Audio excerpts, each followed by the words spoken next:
தலை வலிக்குதுடா, தலை வலிக்குதே, தலை வலிக்குது, தலை வலிக்குது. ஏமா சார் தலை வலிக்குதுன்னா ஒரு அனாஜின் ஒரு நோவாஜின் வாங்கி போட வேண்டியதானே? டேய் கொஞ்சம் மூட்டி இறக்கு, கொஞ்சம் மூட்டி இறக்கு. இங்க வா இங்க. ஏண்டா இப்ப நான் உன்கிட்ட தலை வலிக்கு மாத்த இருக்கமா? சரி அப்படியே சொல்றியே, ஒரு அமிர்தாஞ்சன நீலகிரி இருக்குல்ல, அதை சொல்லாமல அது என்ன அனாஜின்னு நோவாஜின்னு தெரியாம சொல்லிட்டேன். சந்தோஷம். நான் உள்ள இருக்க போறேன் இந்த ஊர்ல உனக்கு.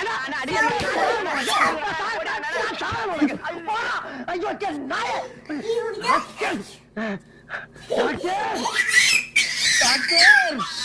Doctor doctor doctor. என்னம்மா சார்? டாக்டர் நீங்க சொன்ன மாதிரி இனிமேல் குடிக்கவே கூடாதுன்னு முடிவு பண்ணி நான் பாட்டுக்கு போய்கிட்டு இருந்தேன். எதுக்கு வர்ற எல்லா பேரும் குடிய லாபப்படுத்துற மாதிரியே பேசுறாங்க டாக்டர். எங்க நான் திரும்பி குடிக்கணும்னு பயமா இருக்கு. அந்த பயத்தை போக்குறதுக்கு ஏதாச்சும் மாத்திரம் என்ன